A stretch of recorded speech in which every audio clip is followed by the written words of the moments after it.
제가 미국에 오기 전에 1998년에 저희가 제가 98년에 결혼을 했는데요. 그때 이제 제 아내랑 같이 영화를 하나 본 적이 있습니다. 영어 제목으로 더 프린스 오브 이집트입니다. 프린스 오브 이집트. 한국 제목으로는 이집트 왕자입니다. 대단한 영화가 아니고 만화 영화입니다.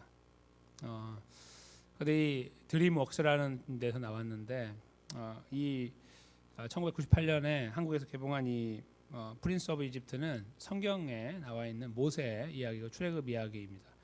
근데 제가 이제 이 영화는 만들어진 다음에 죄송합니다. 7천만 불을 들여서 만들었어요. 한번 상상해 보십시오. 만화 영화 만드는데 7천만 불이면은 100만 불이면은 10억이니까 100억이 1000만 불인데 7천이면은 700억이잖아요. 그리고 당시에 그때 화폐는 1000억이 넘었죠. 저희 그때 IMF 이제 그런 때니까. 그러니까 엄청난 돈을 들여서 겨우 만화 영화를 하나 만든 거예요. 그러니까 얼마나 그 노력을 많이 했겠습니까, 그렇죠? 그래서 이제 그 7천만 불을 들였을 때에 사람들이 정신 나갔다 했는데 2억 1천만 불을 벌었어요. 그러니까 3배를 벌었죠. 그래서 충분하게 나눠 썼습니다. 흥행한 영화에 한마디로 흥행을 하게 된 영화다 이렇게 보시면 되겠습니다. 웬만한 영화하고 상대가 되지 않는 거예요. 웬만한 영화는 여기 비교할 수 없을 정도로 한국 영화 같은 거는 그 정도로 돈이 많이 들었고 많이 벌었어요. 엄청나게 번 거죠. 2억 1천만 불을 벌었으니까. 근데 이 영화가 그래서 이게 사실은 성경 영화, 성경 만화 영화가 아니고 그냥 허접한 영화가 아니라 굉장히 정밀하게 잘 역사적인 고증, 많은 학자들의 의견을 다 들어가지고 만들어낸 영화예요. 그러니까 성경에 나와 있는 표면적인 내용에서 담아내지 못하는 거, 학자들이 밝혀내는 여러 가지 것들을 가지고 와서 영화를 만든 거예요. 그러니까 만화 영화지만 그냥 거의 사실을 다 담고 있다고 생각해도 과언이 아닐 정도로 아주 훌륭한 영화다 이렇게 볼 수 있는 거예요. 훌륭한 애니메이션 만화 영화죠. 그래서 제가 이제 이거 들어가서 보는데 어린 아이들만 보는 게 아니라 다 어른들, 저 같은 어른들이 다 와서 이제 보곤 했습니다. 근데 그 영화가 이제 한참 이집트 안에서 이제 모세가 가서 이스라엘 백성들을 끄집어내는 동안에 10가지 재앙이 나오고 이렇게 앞에 막 그런 이야기 나오다가 결국 출애굽을 해서 만나는 데가 어디냐면 오늘 본문 바로 다음에 나오는 홍해를 만나게 돼요. 그래서 홍해를 건너는 장면이 나오는데 지금도 그때 감동이 막 이렇게 몰려옵니다. 오늘 말씀을 준비하는 그 와중에도 야 그때 참 뭉클했는데 그런 생각이 들었어요. 그 이렇게 모세가 팔을 이렇게 내미니까 물이 갈라져요. 물이 갈라지는데 물이 이렇게 갈라져서 긴 길을 만든 다음에요. 바람이 불어서 이 양쪽에 이 그 물이 이렇게 벽이 됐다고 성경이 쓰고 있거든요. 벽이 돼요. 근데 벽이 됐다는 말은 뭐냐면 여기 볼티모어 수족관에 혹시 가보셨는지 모르지만 거기 가시면은 이렇게 유리로 다 막혀 있고 거기에 상어들도 왔다 갔다 하고 뭐 큰 물고기, 작은 물고기 왔다 갔다 하는데 거기를 볼 수 있잖아요. 옆에 벽이 됐다는 말은 물벽이 됐다는 말이에요. 그러니까 옆에 보면은 물고기가 보이는 거죠. 큰 물고기, 뭐 고래나 이런 것들이 다 보이는 그런 상태가 된 거예요. 그게 바로 이제 그 만화에서 묘사가 돼요. 그래서 제가 그걸 보고서 야 이거 진짜 잘 만들었다, 제대로 만든 거다 이거. 그동안 그렇게 나온 영화를 못 봤어요. 지금까지 제가 그때까지 지금도 없고. 근데 양쪽에 이렇게 쫙 그 물이 옆에 서 있는데 굉장히 높아요. 한 50층 빌딩 될까요? 굉장히 높은 빌딩이 옆에 있는 것처럼 돼가지고 거기에 물고기들이 왔다 갔다 하는 거예요. 근데 이쪽으로 넘어오지 못하고 이렇게 그렇게 묘사를 하더라고요. 그리고 이제 그 막 거기 음악이 함께 나오고 바람이 부는데 제가 엉엉 울었습니다. 만화 영화를 보면서 얼마나 울었는지 몰라요. 왜 그랬냐면 이게 그 자체가 감동 그것도 있지만 너무나 하나님의 역사의 사실적인 묘사가 됐다라고 느꼈기 때문이에요. 정말 이랬을 거다라고 생각이 드니까 정말 막 울음이 나오는 거예요. 야 정말 멋있고 아름답고. 그래서 이 출애굽기의 백미는 핵심은 결국은 홍해 사건이다 이제 이렇게 저희가 생각할 수 있어요. 이 홍해보다 위대해 보이는 일은 없어 보이기 때문이죠. 홍해. 근데 저희가 오늘 이 본문을 보면서 제가 왜 오늘 본문을 본문을 잡을 때에 21절부터 제가 본문을 잡으면 더 이렇게 저희가 잘 아는 그런 내용들을 가지고 지금 제가 설명드렸던 이런 내용들을 가지고 말씀을 더 깊이 나눌 수가 있는데 왜 앞부분 그러니까 홍해를 건너는 사건은 뒤에 나오는데 왜 이 앞부분을 제가 본문으로 삼았을까 하는 의구심이 있으실 텐데 그 부분에 대한 이제 내용을 저희가 찾아보려고 하는 겁니다. 즉 정말 멋있게 갈라져 있는 그 자리를 저희가 이렇게 상상으로 그려가면서 하나님의 역사를 그리는 것이 훨씬 더 이 말씀의 시간에 저희에게 풍성하고 복될 것인데 왜 그 앞에 본문을 저희가 집중해야 되느냐 이겁니다. 별거 아무것도 없는 것처럼 보이는, 그렇죠? 조금 더 제가 이제 이 그 홍해 사건을 조금 더 말씀드리겠습니다. 아까 이제 그렇게 갈라져 있는 상태에서 이스라엘 백성들이 건넜잖아요. 이제 지금 200만 명을 한번 생각해 보세요. 100만 명씩 건너도 200번 건너야 돼요. 그렇죠? 사람이 아니고 동물까지 다 있어요. 그러면 엄청나게 시간이 걸려요. 그래서 학자들은 어떻게 생각하고 있냐면 바다가 갈라질 때 지금 여기 저희 교회 폭 이렇게 갈라지는 게 아니고 적어도 0.5마일, 이 폭이 적어도 0.5마일은 돼야 된다는 거예요. 적어도 800m는 돼야 되고 길이가 2마일 정도까지 돼야 된다. 2마일이 넘으면은 안 된다는 거예요. 시간적으로. 왜냐하면은 밤에 불기 시작해가지고 땅이 마르기 시작해서 건너기 시작했고 그 다음에 몇 시간 안에 새벽에 다시 물이 거꾸로 왔으니까 한 8시간, 한 6시간 정도밖에 안 되는 거예요. 그러니까 그 시간 안에 건너려면 200만이 그때가 지금 밤이거든요. 밤에 건너야 되고 새벽까지 끝나는 거니까 굉장히 힘들었을 거예요. 그래서 지금 이 생각을 어떻게 하고 있냐면 그게 가능하려면 적어도 0.5마일, 적어도 0.5마일에 그리고 많아야 2마일 길이는 그쯤 됐을 것으로 예상해서 그 정도의 폭에서 건넜을 것이다. 그래야만 200만이 이동할 수 있다. 이렇게 생각을 합니다. 근데 아마 더 넓었을지도 몰라요. 왜냐하면 적어도 0.5마일이니까 하나님께서 바다를 가르실 때 1마일 이상 이렇게 넓게 갈라서 빨리 건너게 하셨을 가능성이 있다고 봐요. 밤이기 때문에. 그리고 노약자들 있을 것이고 어린아이도 있고, 그렇죠? 거기다가 막 짐승을 막 끌고 가야 되는 상황들 이런 거 다 묘사하면 그 시간에 그게 불가능해요. 사실은 웬만한 군대도 불가능합니다. 200만 군대는 뭐 한국 군대 다 해봤자 60만 그밖에 안 되잖아요. 200만은 상상을 못하는 숫자죠. 그러니까 이게 어떻게 이루어질까는 저희가 더 많이 연구를 해봐야 돼요. 근데 이게 아마 더 넓었을 가능성도 많아요. 근데 여기서 중요한 건 뭐냐면 이렇게 갈라진 물이요. 그 만화에서는 묘사하지 못한 게 뭐가 있냐면 성경을 잘 보면 이제 이 안에 적혀져 있는 히브리어를 보면 이제 해석에 두 가지 방법이 있는데 한 가지는 물이 그러니까 이 바다가 갈라진 다음에 이스라엘 백성이 건너잖아요. 이렇게 앞으로 건너 200만이 먼저 이렇게 가요. 굉장히 큰 물이니까 이렇게 천천히 갈 거 아니에요. 근데 바로 오늘 이제 본문 말고 다음으로 이어지는데 보면은 애굽 사람들이 가만둘 리가 없죠. 그래서 뒤에 따라왔던 군대가 따라 들어온단 말이에요. 그러니까 어떤 장면이냐면은 이스라엘이 다 건너고 나서 그들이 들어온 것처럼 생각할 수 있거든요. 그게 아니에요. 이스라엘이 바다에 지금 건너고 있는 동안에 들어온 거예요. 걔네들이. 그러니까 하나님께서 어떻게 하셨냐면은 바퀴를 벗겨버린 거예요. 달리지 못하게. 그러니까 그들이 바퀴가 벗겨지니까 이 마차가 그러니까 그거 막 수습하느라고 막 난리가 난 거예요. 그러니까 건너오지 금방 눈앞에서 죽일 것 같았는데 우리 바퀴가 다 빠져버리니까 힘든 상태가 돼서 이 문제가 생긴 거예요. 진행하는데 하나님 그렇게 일단은 시간을 벌게 하신 거예요. 그래서 무슨 일이 벌어진 거냐면 정확하게 보면 이 홍해 바닥에서 이 바닥에서 지금 두 무리가 만난 거예요. 그리고 이렇게 같이 움직이는 거예요. 이렇게 입체적으로 이렇게 같이 두 무리가 이렇게 움직인다고 생각하시면 돼요. 이렇게 움직이는 거거든요. 그러니까 다 건너오고 나서 이렇게 멀리서 바라보면서 모세가 손을 내밀어 가지고 물이 확 덮은 이런 장면이 아니고 굉장히 지금 긴박하다는 거예요. 따라 들어와서 뒤에 쫓아오고 있고 하나님 바퀴를 벗겨서 그나마 시간을 벌고 계시는 가운데 건너요.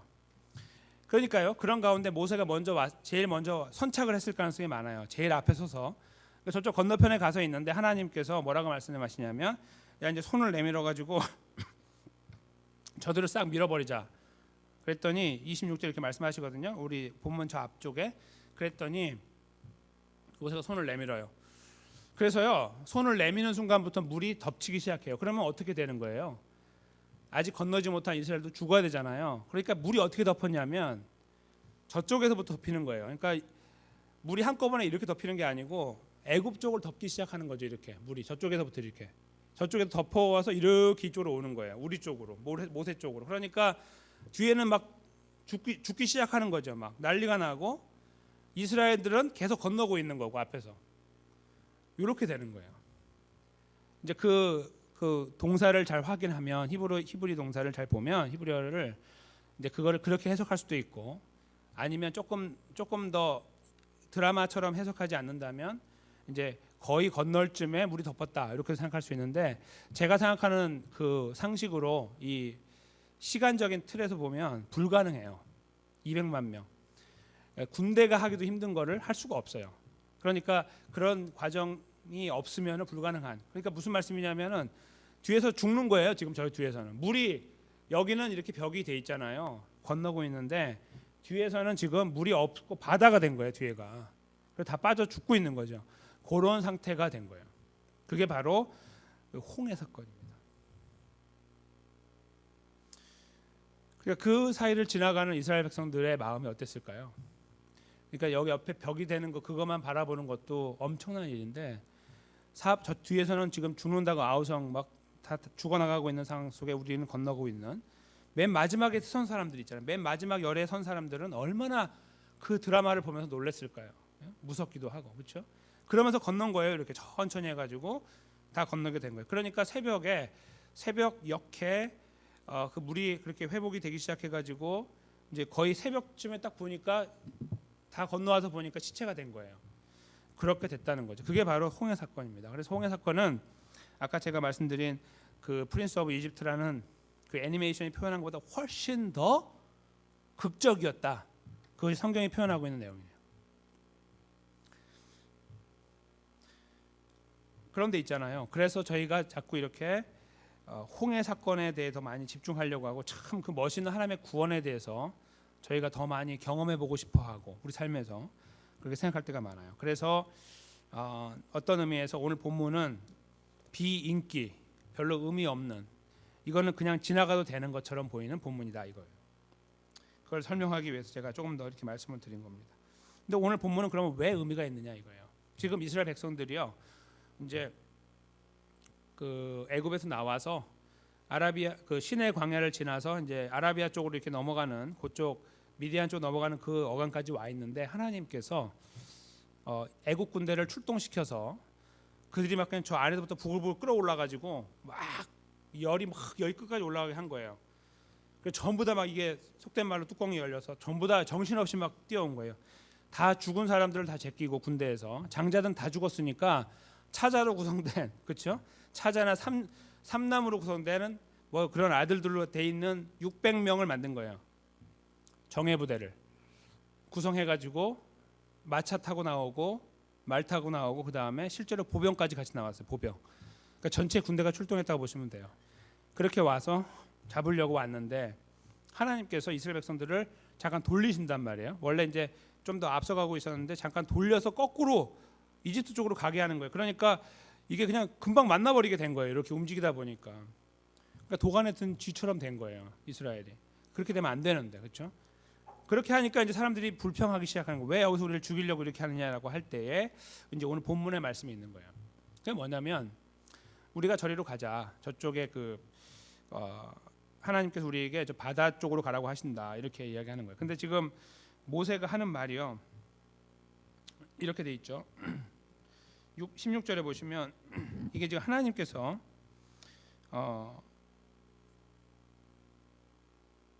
그렇게 말씀하시는데 지팡이를 들고 손을 바다 위로 내밀어 그것으로 갈라지게 하라. 이스라엘 자손이 바다 가운데 육지로 행하리라. 이렇게 이제 말씀을 누가 하신 거냐면 하나님께서 모세에게 하신 거예요. 그리고 이제 17절하고 18절은 하나님께서 그때 내가 영광을 얻게 될 거다. 이제 이거 죽일 거다 그런 표현을 좀 돌려서 그들로 인하여 영광을 얻게 된다 이렇게 말씀을 하시면서 계획을 이제 설명하신 거예요. 이때예요. 이때 모세가 이제 한번 생각해 보세요. 아직 모세도 잘 몰라요. 어떻게 될지. 근데 이제 하나님께 들은 말로는 저 바다를 갈라서 내가 저기로 가게 하겠다 이렇게 할 때 이 황당무계한 이야기 아니에요. 황당무계한 이야기. 아니 그냥 여기까지 온 것만도 감사한데 지금 무슨 바다를 또 갈라요. 그냥 이렇게 돌아가면 되는데 이런 황당무계한 일을 누구한테 해야 되냐면요. 백성들한테 해야 되는 거예요. 자기가 들어도 귀를 의심하게 되는 이야기를. 저 지금 바다 저 앞에 끝도 안 보이는 저 바다를 건너야 되는데 저거 이게 거의 맥스가 한 2마일 되는 거리를 한강에 지금 저기 한 1km밖에 안 되잖아요. 길어봐야 아무리 긴데도 1km밖에 안 되는데 그거 3배가 넘는 거잖아요. 거의 4배 가까이 되는. 이거 어떻게 건너냐 이거예요. 근데 하나님이 그걸 건너게 하겠다라고 하시는 이 계획을 들을 때에 모세도 힘들었겠지만 그걸 전달하는 모세, 그렇죠? 그걸 한번 저희가 생각해 볼 필요가 있다는 겁니다. 이게 지금 무엇을 말씀드리는 거냐면 곧 조만간 이루어지는 거예요. 조만간 이루어진 게 뭐냐면 홍해가 갈라지고 건너요. 그런데 그걸 전달하는 과정, 그렇죠? 그 말을 듣고 귀를 의심해야 되는 과정. 이 시간이 여기 앞에 있는 거예요. 그런 와중에요. 이제 그런 고민을 해야 되고 그걸 전달해야 되는 모세 편에서 하나님께서 하신 일이 바로 19절에 나오는데 이스라엘 진 앞에 행하던 하나님의 사자가 옮겨 그 뒤로 행함에 구름 기둥도 앞에서 그 뒤로 옮겼다. 그러니까 아직 지금 구름 기둥인 거 보니까 해가 있는 거예요.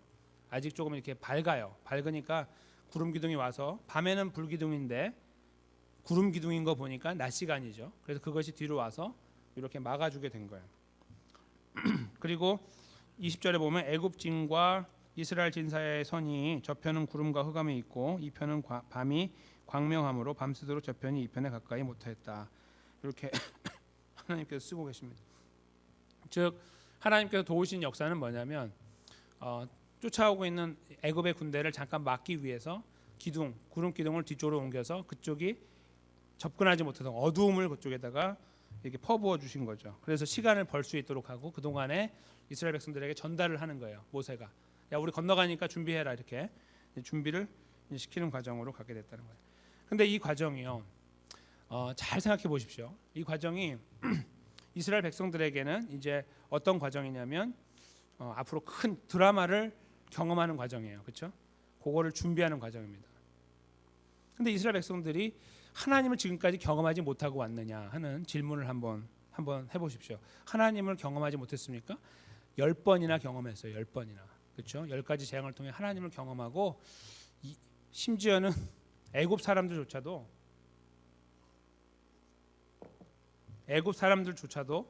말을 하기를 하나님이 진짜 신이다라고 고백하게 하여 그들이 실제로 이스라엘 사람들을 따라서 많은 사람들이 따라서 나왔어요. 나도 당신 따라가겠소 하고 나온 사람들 많아요. 그런 하나님이죠. 그렇게 경험한 하나님인데, 그러니까 하나님의 그 능력으로 보면 이스라엘 백성들이 기대하는 건 뭐냐면 계속 승승장구를 하는 걸 기대하는 거예요. 여기까지 나온 것이 기적이고 하나님의 역사니까 앞으로도 계속 그렇게 가면 돼요. 이렇게. 그리고 가나안이 멀지 않거든요. 금방 올라갈 수 있으니까 이렇게 그냥 들어가면 되는데 하나님이 자꾸 이렇게 지연을 시키는 거예요. 그러니까 여기까지 생각할 때 이스라엘 사람들이 하나님을 경험하였고 알고 있는데요. 그래서 어려움이 없으면 좋아요. 근데 어려움을 만나고 있는 거예요. 그게 지금 상황이라는 거죠. 근데 하나님이 하시려고 하는 거는 홍해를 가르려고 하는 거예요. 역사상 한 번 있었던 처음이자 마지막인 그 사건을 하나님이 지금 준비하고 계시는데 사람들은 아무것도 모르고 불평하고 있는 거죠. 왜냐하면 이건 하나님답지 않은 거예요. 여기까지 10가지 재앙을 통해서 이루신 하나님의 능력으로는 이렇게 하시면 안 되는 거죠. 그러니까 그들의 불평이 뭐냐면 왜 나를 나오게 해가지고 나는 가만히 있었는데 이렇게 여기서 죽게 하느냐, 이렇게 그들이 불만을 표하게 된 거예요. 저는 이 본문을 보면서요 이게 바로 우리의 삶이다라는 생각을 해봤습니다. 어떤 의미에서 그러냐면 저희가 예수 그리스도를 믿어서 구원을 얻었습니다. 그렇죠? 예수님의 십자가 부활을 믿었어요. 우리를 위해 십자가에 돌아가시고 부활하셔서 나의 구원자가 되셨다는 것을 믿었습니다. 그래서 우리는 예수 그리스도 안에서 구원 얻은 하나님의 백성이 됩니다. 그렇죠? 그게 바로 이제 그 10가지 재앙을 지나 나온 이스라엘이다, 이렇게 볼 수 있어요. 그런데 홍해를 만난 거예요. 홍해. 사실 홍해라는 것이 지금 문제가 아니라 이들에게 문제는 뭐냐면 애굽의 군대죠. 그러니까 나로 인하여 나를 다 떼어내고 나로 인하여 이제 더 이상 나를 힘들게 하지 않아야 되는 문제들, 과거의 문제들 있잖아요. 내가 예수님 믿으면서 버리고 잘라버리고 더 이상 나를 괴롭히지 못한다고 여겼던 것들, 그런 것들이 자꾸 우리의 발목을 잡는 거예요. 이렇게 내가 예수님 믿으면서 이제 끊어야지, 버려야지, 더 이상 나하고 관계가 없어야지라고 했던 것들이 계속 내 발목을 잡고 있는 거예요. 그러니까 자꾸 이거 발로 치면서 하나님 이건 뭐예요? 자꾸 잡히네요. 막 이렇게 하게 되는 것들. 때로는 그것이 위협으로 다가올 때도 있는 거예요. 마치 군대처럼 죽을 것처럼 힘들고 괴롭고, 그렇죠? 뭐 다 우리가 거두절미하고 그냥 하나만 말한다면 돈 문제. 거기 앞에 딱 서면 그냥 전부 다 이렇게 조심스러워지잖아요. 저희가 이렇게 그런 것들이잖아요. 거기 앞에 서면 하나님의 구원이라는 것은 굉장히 작아지고 그게 커 보이면서 아 이게 뭡니까 하나님, 이렇게 우리가 이렇게 반문하게 되는 그런 상황이잖아요. 지금 저는 이 본문의 중요성은 거기 있다고 봐요. 즉 저희들의 현실을 보여준다는 거죠. 제가 오늘 본문의 제목으로 재림의 전조라고 잡은 것은요, 제가 재림의 날짜를 말씀드리려고 한 것도 아니고 주님이 오실 날이 가까웠다는 것을 말씀드리려고 한 것도 아닙니다. 재림의 전조라는 것은 오늘날 구원 얻은 하나님 백성들이 기다리고 있는 마지막 구원의 포인트가 뭡니까? 예수님의 재림 아니겠습니까? 예수님의 재림은 세상의 역사를 종결시키고 하나님 백성들이 하나님의 나라로, 그렇지 않은 자들이 지옥으로 가는 이 마지막 그 파이널 포인트가 되는 겁니다. 그게 바로 그 재림의 그 파워이죠. 그러니까 저희는 예수님의 재림을 기다리거나 아니면 우리가 죽어서 예수님 만나는 것, 그러니까 우리가 주님의 부름을 받아서 천국을 가거나 재림을 통해서 주님을 만나는 것, 이 두 가지만 기다리고 삽니다. 혹시 다른 것도 기다리고 계시나요? 뭐 이렇게 개인적인 거 말고 이렇게 개인적으로 기다리시는 거 많이 있으시겠지만 그거 말고 저희가 궁극적으로 다 제끼고 마지막으로 기다려야 되는 건 요 재림입니다. 예수님의 재림, 그렇죠? 그 재림의 전조라는 게 바로 오늘 본문이라는 거예요.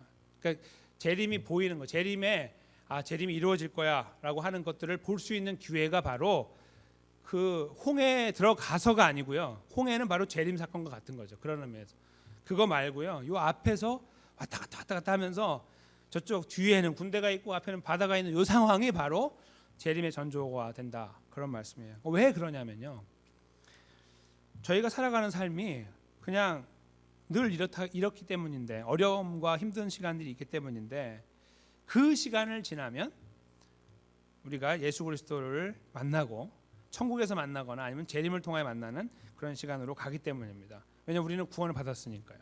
그러니까 재림을 바라보는 입장이 주여 어서 오시옵소서, 내가 정말 힘듭니다, 어렵습니다라는 것을 이야기하며 기다리고 있는, 재림을 기다리고 있는 건강한 성도의 그 삶의 현장이 좋은 것들이 많고 아름다운 것들이 많아서 뭐 재림을 기다리는 삶은 항상 이렇게 넉넉하고 좋네요 라고 하는 것이 아니라, 재림을 기다리는 삶이 저희들에게 아주 무거운 짐이 되고 가시가 되고 힘듦이 되고 어려움이 되는 그런 시간 속에 저희가 오히려 있는 것이 더 맞다라는 것이에요.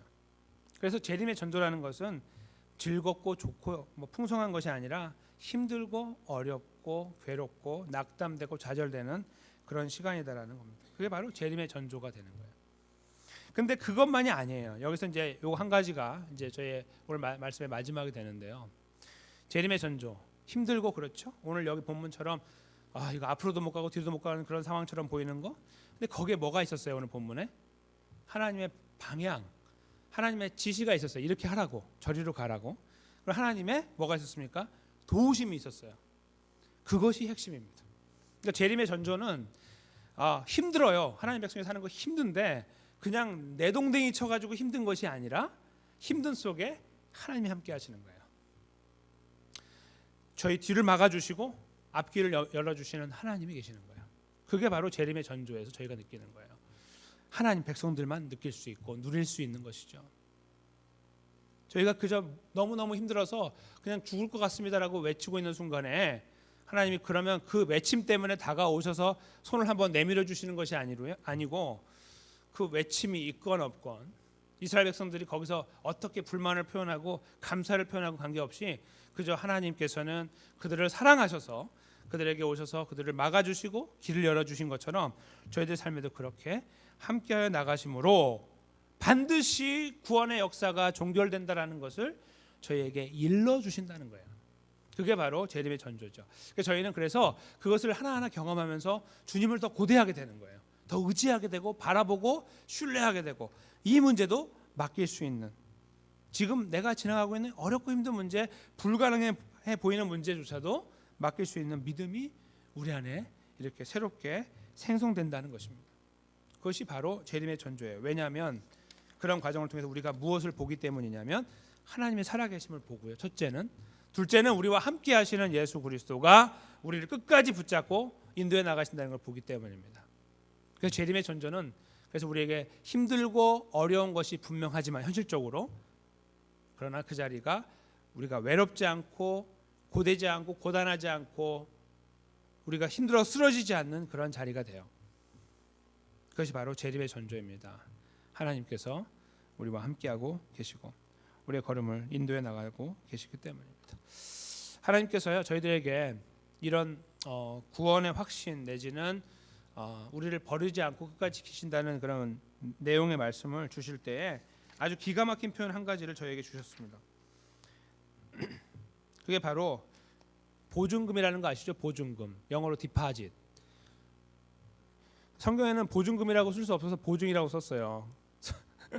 보증금이라는 말을 쓰면은 이거는 모독이라고 생각해가지고, 왜냐하면은 하나님께서 저희들의 구원의 보증금을 무엇으로 맡겨 주셨냐면 성령님으로 주셨기 때문이에요. 고린도후서 1장 22절 제가 읽어드리겠습니다. 저가 또한 우리에게 인치시고 보증으로 성령을 우리 마음에 주셨느니라. 같은 고린도후서 5장 5절에 곧 이것을 우리에게 이루게 하시고 보증으로 성령을 우리에게 주신 이는 하나님이시니라. 아멘.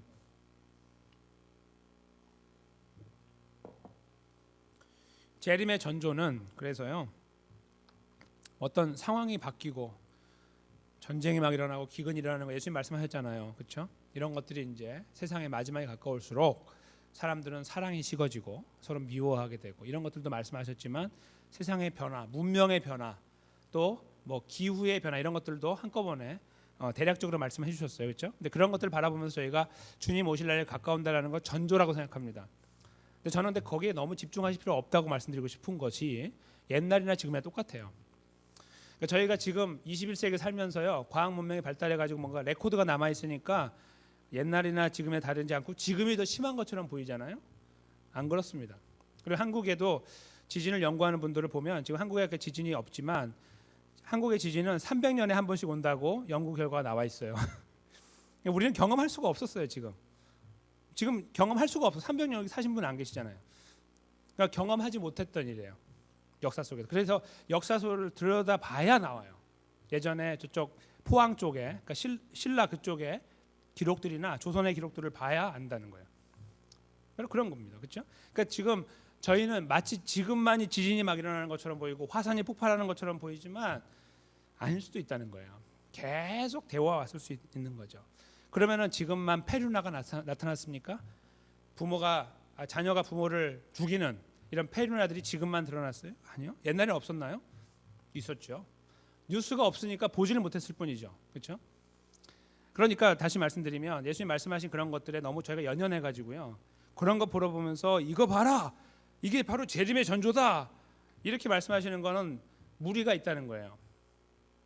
그리고 오히려 그것이 아니고 오늘 본문에 나와 있는 것이 참된 재림의 전조라는 거죠. 그것이 뭐냐면 우리가 하나님 백성으로 살아가는데 어려움을 만나는 거예요. 그냥 어려움을 만나는 자체가 하나님 백성이기 때문에 만나는 그것이 전조예요. 하나님 말씀에서 약속했기 때문에 그걸 경험하면서 이게 바로 주님이 오신다는 이게 바로 전조구나. 근데 그거에 더하여 오늘 여기 고린도후서 아까 말씀 1장 22절하고 5장 5절 말씀처럼 우리가 그 길을 걸어가고 있을 때에 우리 안에 성령님을 보증금으로 주셨다 하는 사실이 저희로 하여금 이 재림의 전조를 확실하게 느끼고 알도록 도와준다는 거예요.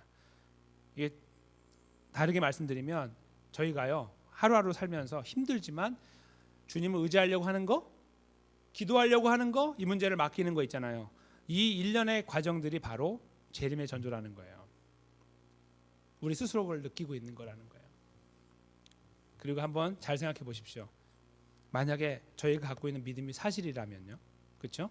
우리가 고백하고 있는 믿음이 사실이고 우리가 하나님을 의지하는 이 믿음의 모든 고백들이 사실이고 내가 경험하고 있는 것이 사실이라면 예수님의 재림이 거짓일 수가 있겠습니까? 불가능하죠. 그래서 저희가 바라보는 재림은요, 예수님의 그 재림, 다시 오실 그날을 바라보는 저희들의 믿음은 세상에 돌아가는 환경과 이런 상황 속에 묻혀서 가면서 대충 그런 것들을 보면서 짐작으로 알아가는 것이 아니라 하나님 백성으로 분명하게 말씀 위에 서서 확실하게 알고 고백하고 경험함으로써 우리는 재림을 확신하는 가운데 살아갈 수 있다는 것입니다. 그리고 그렇게 재림의 존재를 확신한 가운데 살아가는 하나님 백성들은 하나님의 은혜를 힘입어 살려고 노력할 것이고 하루하루의 삶을 주님께 더 의탁하려고 노력할 것이고 세상의 관점에서 인생을 바라보려고 하지 않을 것이고 내 삶의 가치와 이런 의미들을 세상의 관점에서 찾지 않으려고 노력할 거예요. 왜냐하면 하나님은 확실하니까, 예수님 확실히 오시니까, 나는 거기 가서 살 거니까, 이런 몇 가지 일련의 분명한 믿음들이 우리 안에 살아 움직이기 때문이죠. 저는 이 오늘 본문의 말씀에서 저희는 이 부분, 즉 홍해가 중요해요. 그렇죠? 홍해, 클라이막스, 저게 모든 게 담겨진 것처럼 보여요. 하나님의 능력은 바로 저기에서 드러난 것처럼 보이나 아니요. 10가지 재앙과 홍해 사건 중간에, 그렇죠? 하나님 여기에 안 계신 것이 아니라 옛날 10가지 재앙부터 오늘 그리고 얼마 있다 일어나는 홍해까지 이 모든 일련의 과정에 하나님은 함께 하고 계셨습니다. 바로 이것이 이 본문에서 이 중간 과정의 중요성을 저에게 말씀하고 있는 거죠. 홍해가 대단하지만 하나님이 그때만 반짝 역사하시고 쏙 쪼그라들었다가 그렇게 하신 것이 아니라 하나님은 항상 능력의 하나님으로 이스라엘과 함께 하셨고 그 나타나는 모양이야 다르지만 항상 그 자리를 지켜나가시며 하나님 백성을 품으시고 약속의 땅으로 인도해 나가셨죠. 저희들 삶에서도 대단해 보이는 역사가 일어나거나 아니면 우리가 그렇게 강해지거나 그런 것이 아니고 늘 일상 뭐 밥하고 김치 먹고 그렇죠? 국 먹고 이렇게 살고 있는데 거기에 하나님 역사가 함께하고 있는 거예요. 늘 땀 흘리고 살고 있고 때로는 티격태격하기도 하고 근데 그 안에서 우리의 하나님 아버지는 우리를 재림으로 인도해 나가시며 이 구원의 확실성 가운데 우리를 세우시고 내가 너를 사랑한다, 내가 너를 지킨다, 내가 너를 인도한다라고 말씀하고 계신다는 것입니다. 그 자리에 서 있는 저희들은 그러므로 뭐 재림이 언제 오고 이렇게 중요한 것이 아닌 것을 알게 되죠. 오늘 오시면 어떻고 내일 오시면 어떻고 100년 뒤에 오시면 어떻습니까? 우리는 그 하나님의 크심 안에 거하고 하나님의 크신 사랑 안에 거하고 하나님의 인도하심 속에 우리는 구원을 받았고 하나님 백성으로 하나님 나라에서 영원히 살 자들인데요. 도대체 뭐가 문제가 됩니까? 오히려 저희는 이렇게 자신 있게 말할 것이에요. 재림의 전조 저는 알고 있습니다. 세상 돌아가는 것 때문에 노 땡큐 그런 것보다는요. 내 안에 있거든요. 내 안에 예수 그리스도가 나와 함께 하시고 보증으로 성령님이 나를 지키시고 인도하시고 나의 걸음을 인도하시고 나는 예수님을 믿는 믿음이 확실하고 하나님이 나의 삶의 주인 되시는 것을 내가 항상 고백하고 있다면 바로 그것이 우리가 가지고 있는 우리만 가지고 있는 재림의 전조가 되는 것이죠. 누구도 훔쳐갈 수 없고 이해할 수 없는. 저는 여기 계신 모든 분들 사랑하는 성도님과 제가 바로 이 믿음, 이 재림의 전조를 확신하며 살기 원합니다. 그냥 평범하게 돌아가는 삶인데 그곳에 함께 하신 하나님이 붙잡아 나가시는 삶.